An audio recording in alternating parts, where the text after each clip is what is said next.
주님, 저희들이 주님보다 더 귀하게 여기는 것들이 얼마나 많습니까?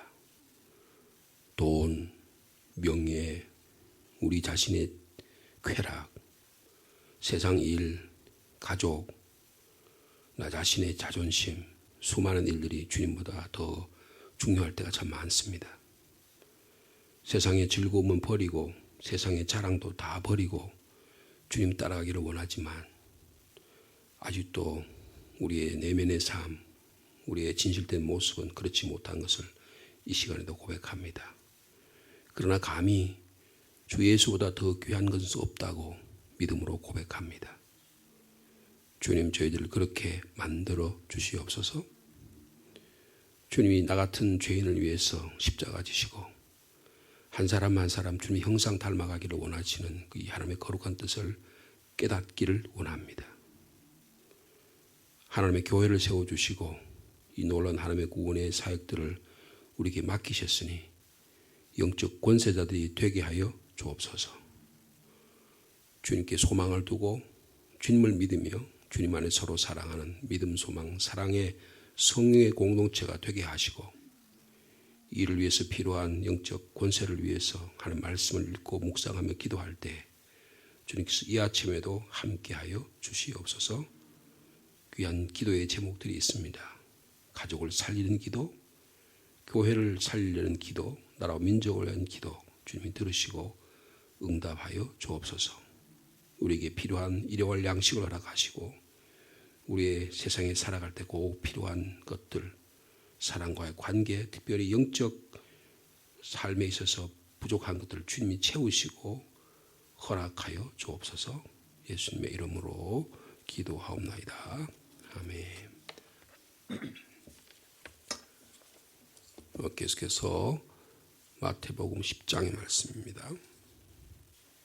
10장 34절에서 11장 1절까지 말씀이 되겠습니다. 묵상집 6월 15일자 말씀입니다. 마태복음 10장 34절 말씀 제가 먼저 받드리겠습니다. 내가 세상에 화평을 주러 온 줄로 생각하지 말라. 화평이 아니요 검을 주러 왔노라.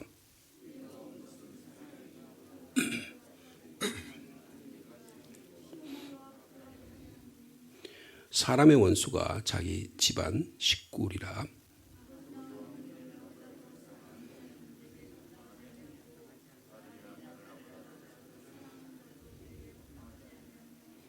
또 자기 십자가를 지고 나를 따르지 않는 자도 내게 합당하지 아니하니라.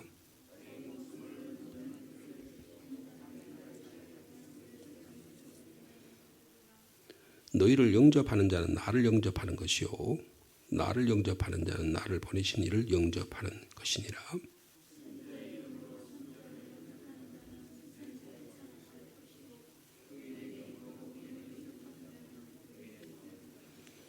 또 누구든지 제자의 이름으로 이 작은 자 중 하나에게 냉수 한 그릇이라도 주는 자는 내가 진실로 너에게 이르노니 그 사람이 결단코 상을 잃지 아니하리라 하시니라.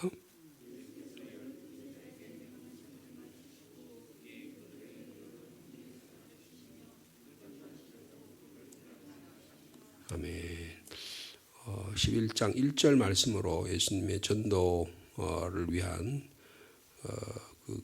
선교 그리고 전도의 전략, 내용, 대상, 자세 이런 내용들이 마치게 됩니다. 그리고 주님께서 직접 전도하시려고 거기를 떠나가셨다 그렇게 말씀하고 있습니다.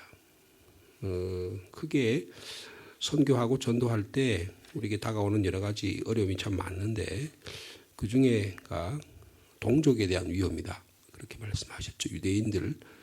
유대인들이 공격으로 인해서 예수님 자신도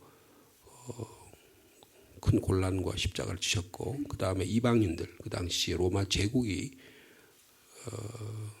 복음의 순교를까지 요구하는 그런 일이었고 그 다음에 또 하나가 가족이었습니다. 가족이었는데 오늘은 특별히 그 가족에 대한 이야기를 좀 더 구체적으로 주님께서 하십니다. 좀 이런 말은 뭐라 그럴까요? 동양적인 유교적인 사고방식에 우리가 오랫동안 이렇게 가치관을 갖고 있잖아요. 우리 자신도 모르게 그런 게 있거든요. 예를 들면 부모에게 효도한다. 우리 굉장히 중요한 가치로 이렇게 생각하고 있습니다. 유대인들도 그렇습니다. 부모에게 효도하는 것은 대단히 중요한, 구약에 나오는 부모를 효도하는 것은 대단히 중요한 거예요. 그런데 그것과는 좀 전혀 배치가 되는 것 같은 그런 내용을 오늘 말씀하시는 거예요. 제가 이 말씀을 읽을 때마다 제가 유학 생활할 때 왕이라고 하는, 지금은 대만에서 청와대학에서 교수로 있는 분인데, 철학과 교수로 있는 분인데, 그 부인이 유정이라고 대구에서 미술을 한 분이었었어요.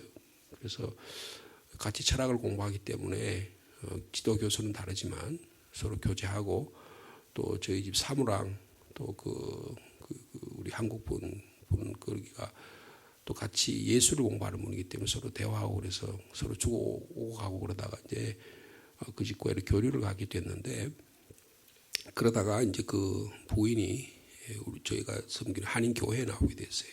제 아내가 전도해서 교회를 나오게 됐는데, 교회를 나오게 되니까 참 좋거든요. 그러니까 남편도 전도하고 싶은 거예요. 그래서 저보고 좀 전도도 해달라고. 그래서 제가 그 집에 가서 열심히 복음을 전했습니다. 그랬더니 이 친구가 듣더니 뭐라고 이야기했냐면 성경을 많이 읽은 거예요. 이 구절을 갖다 대면서 내가 온 것은 그 아버지와 딸이 어머니와 며느리가 시어머니와 불화하게 하려 합니다. 그리고 누가복음까지 이야기하면서 아버지하고 아들하고 엄마하고 딸하고 시어머니하고 며느리하고 불화하게 만들. 그때 보면 거기 뭐 구약 누가 보면 내가 불을 주려고 왔다. 완전히 집안 풍지 박살 낼 일 있냐? 그러면서 이런 부조하는 성경책을 내가 나보고 어떻게 믿으라 그러냐? 그러면서 이름이 왕문성인데요. 그렇게 이야기했던 기억이 나요. 그래서 제가 당신은 철학을 공부하면서 말을 말 고지 곧대로 듣냐? 그 말의 의미는 상징적인 의미 있고 비유적인 의미 있고 여러 가지 의미가 있는데, 이것은 우리의 삶에 예수가 가장 소중하다는 거다. 우리 가족보다 더 소중한 가치관이 있다. 당신 철학 공부하는데 그런 가치관도 없이 생활하냐? 제가 그렇게 전했던 경우 있습니다. 근데 오랜 세월이 지났어요. 그래 그분들이 공부를 마치고 대만에 이제 교수가 됐어요. 그 아버지는 중국 본토에서 뭐라 그러나 이렇게 아주 잘 사는 집안에 장군 집안으로 그 장개석 때 이렇게 피난을 와가지고 그런 가족이었는데, 나중에 그래서 가끔은 이제 한국에 와서 대구에서 애들이 생활할 때도 그분이 대구 분이었기 때문에 친정에 오면 저희 집에 와서 남편 이야기도 하고 하다가, 최근에는 좀 소식이 끊겼습니다만은, 그때 이 본문을 읽으면 그 생각이 나요. 우리의 가치관이 갖고 있는 가치관을 바꾸는 게 얼마나 어렵냐 그 말이에요. 여러분, 우리가 예수 믿는다고 하잖아요. 그런데 예수 믿는다고 하는데 정말 예수가 가장 소중합니까? 가족이 더 소중하지 않아요? 가족 때문에 예수 팔아먹는 거 쉽습니다. 가족 때문에 교회 주일에 안 나와도 괜찮아요. 특별히 코로나19가 되고 나니까 그 다음에 가족이라는 것이 굉장히 소중한 가치관이 되니까요. 그 다음에 뭐 신앙생활하는 이게 후순위로 밀려요. 후순위 밀려요. 물론 여기서 중요한 것은 나와 예수님과의 인격적인 관계를 이야기하는 것이죠. 인격적인 관계를 이야기하는데, 정말 우리의 삶 속에서 예수님이 가장 소중한 분이냐, 그것을 주님이 묻고 계시는 겁니다. 앞에서도 주님, 제가 주님을 따르겠습니다만 아버님 장사하고 좀 가겠습니다. 그러니까 너는 죽은 자로 장사하고 너는 나를 따르라. 그렇게 삶의 우선순위가 예수 그리스도 중심임을 가르쳐주고 있죠. 오늘 여기 지금 본문에 나타나는 이 가족과의 관계에 있어서 이 선교의 관계와 전도하고 관계하고 되는 것이잖아요. 그런데 뭐라고 말합니까? 여기 34절에서 이 42절 말씀을 가만히 보면 제일 중요한 말이 나라는 말이에요. 내가 계속 내가 이야기해. 내가 누구예요? 예수님. 그러니까 우리의 삶의 중심이 예수 그리스도가 나가 돼야 된다. 그런 거예요. 수없이 계속 이야기합니다. 예수 그리스도가 세상에 화평을 주러 온 줄, 당연히 화평을 주러 오셨죠. 예수는 우리의 화평이 신지라 그랬잖아요. 그러면 에베소서 2장에 있는 말씀하고 여기 있는 말씀을 주님은 그러면 바울의 말을 깰라는 거예요? 그런 뜻이 전혀 아니잖아요. 일시적인 화평, 일시적인 평화를 위해서 온 게 아니다. 우리의 생명을 구원하고 우리의 가족의 영원한 생명을 위한 주님이 주신 평화라고 말씀하고 있는 것입니다. 일시적인 화평,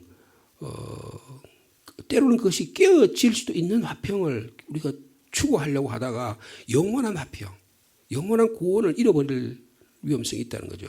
그 복음 전할 때 그 점을 가지고 보고 사람도 보고 가족도 보고 나 자신도 보고 인격적인 관계를 만들어 가야 궁극적으로는 그 사람을 위한, 상대방을 위한, 가족을 위한, 부모를 위한, 자녀를 위한, 형제를 위한 그런 구원의 말씀이 될 수 있다고 하는 것을 말씀해 주고 있는 것입니다. 기독교 역사를 보면요, 여기 오늘 본문에 보면 재미있는 표현이 있어요. 내가 세상에 화평을 주러 온 줄로 생각하지 말라. 화평이 아니요, 뭘 주러 왔다고요? 검을 주러, 칼을 주러 왔대요. 여러분, 종교 가운데 칼을 굉장히 중요한 종교가 어느 종교예요? 호란이 아니면 칼 받아라. 그래서 칼 이야기 하잖아요. 예수님께서 검을 주러 왔대요. 여러분, 그래서 이게 기독교의 역사에 있어서 상당히 많이 오해되는 구절입니다. 종교개혁 시대래요. 종교개혁 시대. 아니, 그 전에도 마찬가지인데, 이제 그 당시에는 예수를 믿는다는 게 어떤 의미냐 하면요. 예를 들면 경상북도 아니면 상주시, 그러면 상주시가 독일이나 그 유럽으로 말하면 한 부족이에요. 그러면 그 사람들이 그 성주가 누구냐에 따라서 어떤 사람은 가톨릭을 믿고 어떤 사람은 개신교를 믿고 개신교 가운데도 루터교를 믿고 어떤 사람은 또 개혁교회라 그래요. 레포먼드 처치라고 하는데 우리로 말하면 장로교 같은 것들이에요. 그걸 믿고 뭐 침례교를 믿고 다 달라요. 누구에 따라 달라요? 성주에 따라 달라요. 성주에 따라 다른 거예요. 특별히 독일이라는 나라는 막 굉장히 몇십 개의 주로 나눠져 있었어요. 통일이 잘 안 이루어진 나라예요. 그러니까 그게 결국엔 지금에 와서는 독일이 분권, 그러니까 각 도시마다 골고루 발전하게 된 그런 원인이 되기도 했지만, 그러나 그게 굉장히 어려운 것이었어요. 그러면 성주가 자기 입맛에 맞는 대로 예수 믿는 거예요. 종교가 그래 다 달라요. 그러면 주로 나를 따라라 하면 칼 들고요. 다 따라오면 그 밑에 있는 모든 그 성에 사는 사람들은 전부 다 가톨릭이 되거나 그 다음에 개신교가 되거나 그래요. 그래서 30년 전쟁을 합니다. 30년 동안 싸우는 거예요. 왜 싸우냐? 너는 가톨릭이다. 나는 로마 가톨릭이다. 나는 개신교다. 그래서 서로 싸우는 거예요. 근데 말은 종교적인 싸움이지만 실질적인 무슨 싸움이에요? 권력 다툼이에요. 그 성주들이 자기 권력 다툼이에요. 근데 제가 꽤 오래 살았잖아요. 그러면 루터의 종교개혁 하는데 루터의 종교개혁에 가장 중요한 도움을 준 사람이 한 사람이 프리드리히라는 사람이에요. 프리드리히라고 하는 사람은요, 그 영주입니다. 루터가 살던 영주예요. 루터가 핍박을 받았습니다. 그래서 포럼스라고 하는 것을 종교 재판을 해요. 로마 가톨릭이 파문시키기 위해서 로마에서 교황청에 사람을 보내요. 칼 오세라는 사람이 그 당시에 독일을 다스리는 황제였었는데 그 사람 앞에서 포럼스라고 하는 그 제국 회의 앞에서 거기서 종교 재판을 받습니다. 그래서 사람들이 뭐라고 얘기냐? 루터가 오면 암살객이 보내가지고 루터를 죽일 거다. 그럼 막 소문을 막 퍼뜨린 거예요. 지금 막 그 소문 막 소문 퍼뜨리잖아요, 그죠? 그 당시에 소문을 퍼뜨린 거예요. 그 당시에 그 포럼스라는 동네에 9천 명이 살았어요. 꽤 많이 사는 거죠. 그런데 루터가 목숨의 위험을 가지고 그럼 막 겨우 해가지고 그 성에 들어왔어요. 그 성에 들어오면 지금도 거기 보면 성 모습이 예전에 있는 15세기, 16세기 모습이 그대로 이렇게 보존이 돼 있는데 복원을 보존했는데 그 성에 들어오는 그 입구에서 루터를 환영하는 사람이 90% 이상이었대요. 그 당시에는 사람들이 이제 막 자기의 열망, 자기의 개인적인 소망을 성주에 따라 가는 게 아니고 이제는 자기 신앙에 따라 가려고 하는 움직임이 일어나게 된 거예요.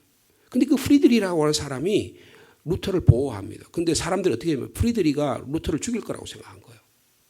근데 실질적으로는 프리드리히라는 성주가 루터를 보호합니다. 그래서 루터의 동상에 가면 보름스의 제국회의 그 자리에 동상이 서 있는데 프리드리히라는 사람이 손에 뭘 들고 있는 줄 아십니까? 칼을 들고 있어요. 칼을 들고 있는 거예요. 검을 들고 있는 거예요. 그래서 그 당시에는 성주가 뭐에 따라 성주가 뜻은 그 사람의 칼을 따르는 거예요.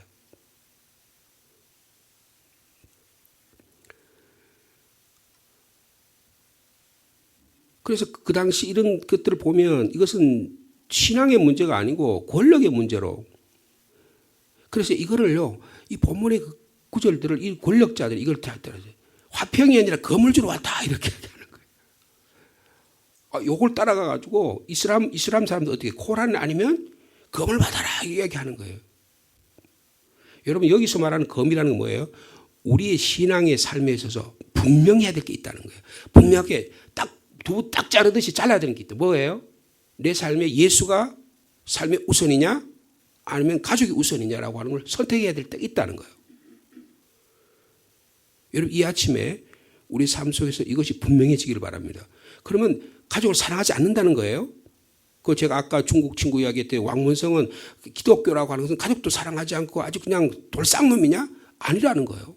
여러분 기독교만큼 가족을 중요하게 여기고 부모를 소중하게 여기는 종교가 없습니다. 근데 뭐예요? 예수 그리스도의 중심적인 삶이 우선이 돼야 된다는 거예요. 왜요? 나의 생명과 관계되기 때문에, 나의 구원과 관계되기 때문이라는 것입니다. 주님께서 이것을 계속해서 강조하고 계시는 것입니다.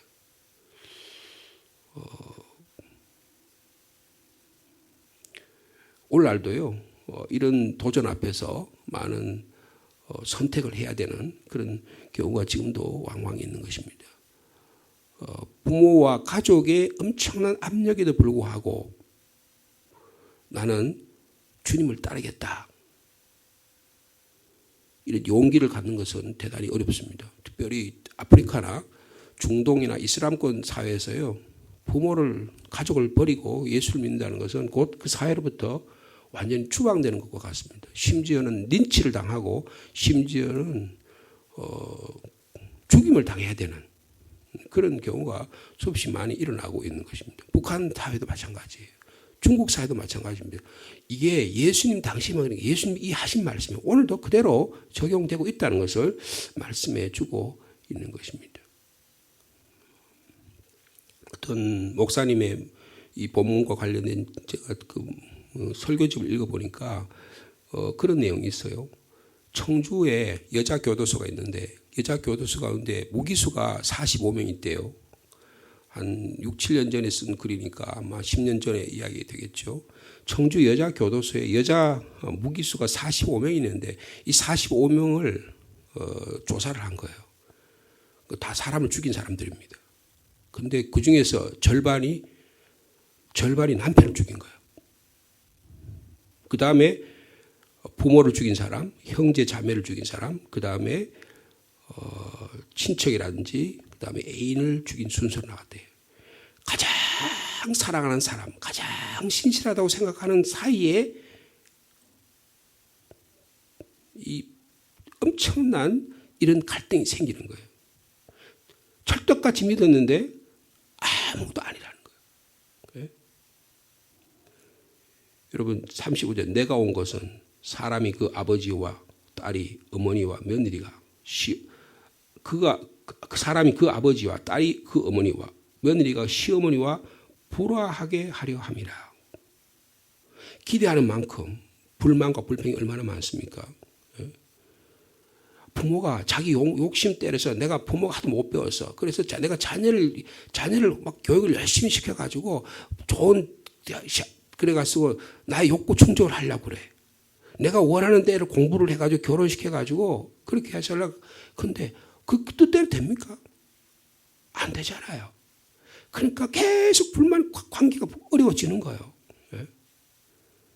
여러분 우리 가족이 모두 다 구원받는 믿음의 자녀 되기를 축복합니다. 여러분 이걸 위해서 기도하셔야 돼요.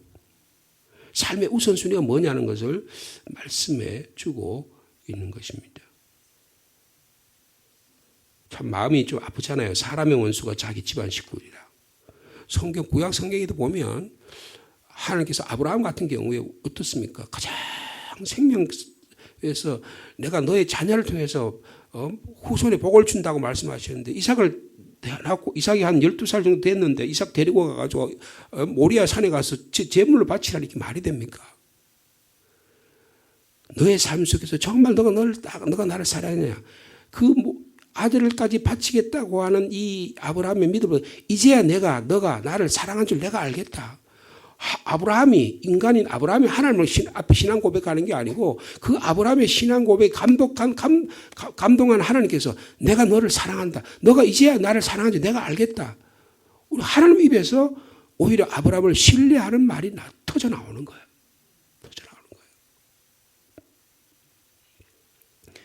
자, 37절 말씀 같이 있습니다. 시작. 아버지나 어머니를 나보다 더 사랑하는 자는 내게 합당하지 아니하고 아들이나 딸을 나보다 더 사랑하는 자도 내게 합당하지 아니하며. 자, 그래서 부모를 주님보다 더 사랑하는 경우, 자녀를 주님보다 더 사랑하는 경우 하나님 나라에 적합하지 않다고 말씀하고 있습니다.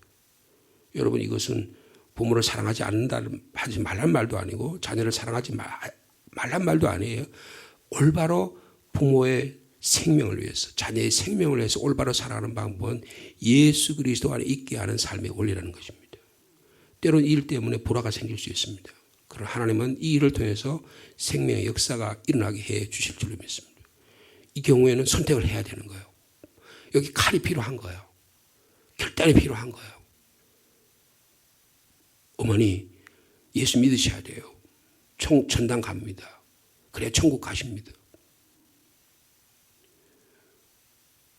우리 요 교회 앞에 요 바로 건너편에 김옥순 집사님이라면 계세요. 영계 권사님 계신데 돌아가셨대요.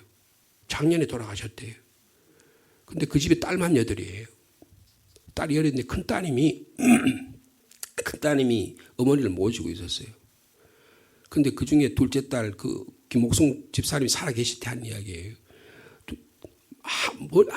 그분이 목사님한테 메뚜기 잡아준다고 철도 건너다가 2발이 부러졌잖아요. 그래서 제가 늘 생각을 했는데 어느 날부터 코로나가 걸려가지고 그래서 못 오시나 보다 싶었어요. 근데 우리 부교육자가 바뀌고 여러 가지 상황이 구역이 바뀌고 하면서 연락이 잘 안 됐는데 이분이 우리 장하순 권사님이 우연히 그 큰 따님을 만난 거예요. 여기 같이 사셨으니까 잘 아시니까 만난 거예요. 만났는데 요새 엄마 어떻게 됐노 그랬더니 엄마 돌아가셨다는 거예요. 그래서 제가 교적부를 내가 봤어요. 그랬더니 이 집에 둘째 딸, 7째 딸이 돌아가시고 그 다음에 큰 따님도 자기 남편이 돌아가시고 하여튼 가족적으로 굉장히 어려운 상황이에요. 그래서 이분이 이제 요양보호사로 생계를 돌보고 이렇게 하셨는데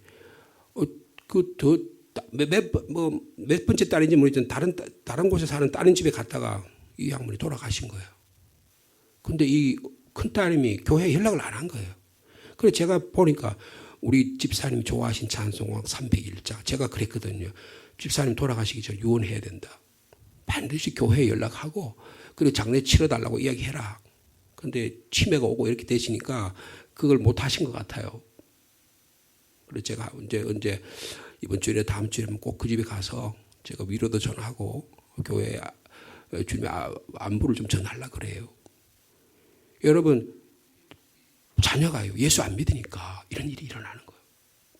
부모님 돌아가셨는데 자기 삶에 앞가름하다 바쁘니까 못하는 거예요.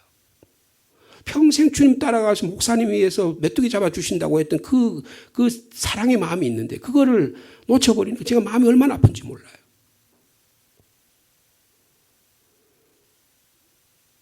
여러분, 주님을 사랑하십니까? 진정으로 주님 사랑해 부모 사랑할 수 있는 거예요.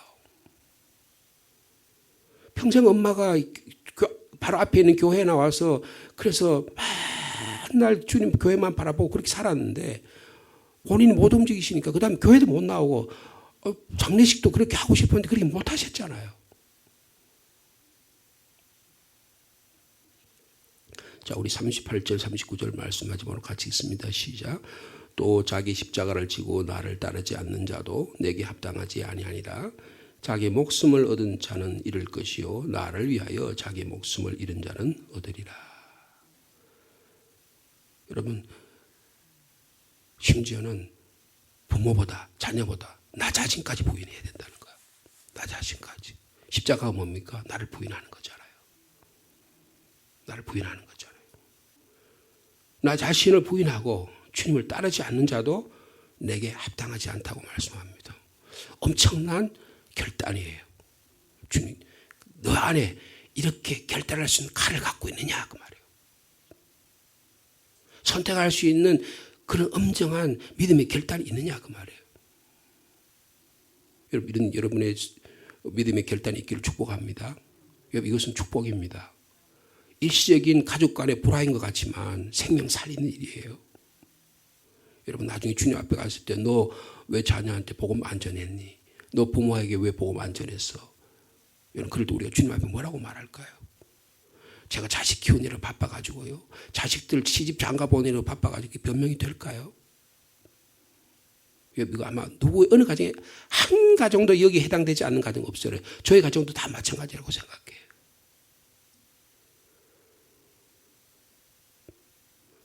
또 위로가 될 말씀이 있습니다. 40절 말씀, 41절 말씀 같이 읽습니다. 시작. 너희를 영접하는 자는 나를 영접하는 것이요 나를 영접하는 자는 나를 보내신 이를 영접하는 것이니라.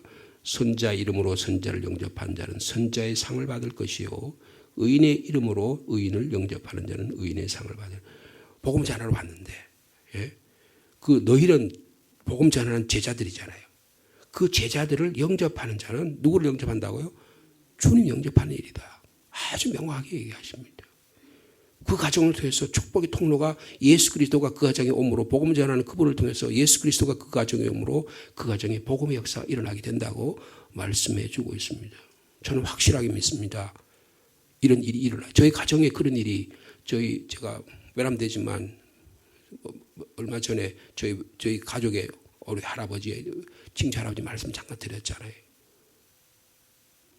이런 일이 일어나게 된다는 거예요. 복음에 우리가 더 은혜 입은 자로 이 주님보다 더 사랑하는 것들을 우리 안에 이 아침에 내려놓을 수 있는 저와 여러분 되기를 축복합니다. 왜요? 살리려고. 내 가정을 살리려고. 내 자녀를 살리려고 하는 주님의 엄유한 생명을 사랑하신 주님의 말씀인 줄 믿습니다. 이로 인해서 여러분의 가정이 복되고 주님 주시는 복을 누리는 복된 하루의 삶이 되기를 축복합니다. 하나님 아버지 감사합니다. 주님께서 내가 세상에 화평을 주러 온 줄 생각하지 말라. 화평이 아니요 금이라고 말씀하신 뜻을 잘 깨닫기를 원합니다. 우리가 아니는 가정의 평화가 예수 없는 평화가 오래 지속되지 않은 것을 저희들은 너무나 잘 압니다. 어떤 문제가 발생하면 믿음의 가치관의 문제가 발생하면 이것이 다 깨어지는 것을 저희들이 늘 느끼며 살아가고 있습니다. 주님 사랑합니다. 주님보다 더 귀한 것이 없는 삶을 살아가기를 원합니다. 우리에게 명확한 판단력을 주시고 결단력을 주셔서 주님보다 더 사랑하는 것 잘라낼 수 있는 믿음을 허락하여 주옵소서. 이로 인해서 때로는 고통도 있고 아픔이 있지만 그러나 이 고통과 아픔은 생명을 살리는 결단이요 선택임을 깨닫게 하여 주시옵소서. 내 자식이 얼마나 소중합니까? 자식을 키워보니 알고 손자 손녀를 낳아보면 알지만 그러나 그보다 더 소중한 것은 우리 주님임을 깨닫게 하여 주옵소서. 그 주님의 구원의 눈빛으로 그 구원의 사랑으로 서로를 사랑하고 서로를 섬기며 서로를 배려하는 우리 가족들 다 되도록 주께서 축복하여 주시옵소서. 너희를 영접하는 자는 나를 영접하는 것이요 나를 영접하는 나를 보내신 이를 영접하는 것인 주님과의 관계가 온전해진다고 말씀해 주시니 감사합니다. 주님, 우리가 주님의 이름으로 오는 작은 자 한 사람에게 냉수 한 그릇에서 주는 것이 우리 주님께 행하신 일이라고 말씀해 주셨사오니 우리가 이 거룩한 일에 참여하는 저희들이 되게 주께서 축복하여 주옵소서. 오랜 기간에 이 땅에 가뭄이 있었는데 단비를 내려주셔서 감사합니다. 주님, 저에게도 성령의 단비를 가득 내려 주시옵소서. 성령의 충만함을 허락하여 주옵소서.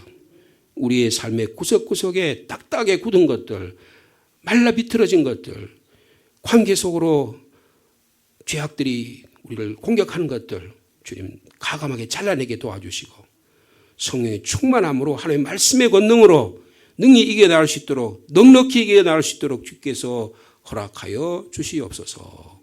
오늘 수요 기도회로 모입니다. 함께 모여 찬양하고 말씀 듣고 합심해서 기도할 때 성령 하나님께서 역사해 주실 줄로 믿습니다. 개인적인 기도의 제목을 가지고 나왔습니다. 하나님 인도하여 주옵소서. 특별히 우리 아동부를 위해 기도합니다. 이번 주 토요일에는 아동부 경선노회의 교사연합 수련을 한다고 합니다. 우리 교사들이 한마음 한뜻이 되어 잘 훈련받아서 각 교회의 생명들을 사랑하는 귀한 은혜가 있도록 주께서 축복하여 주시옵소서. 예수님의 이름으로 기도하옵나이다.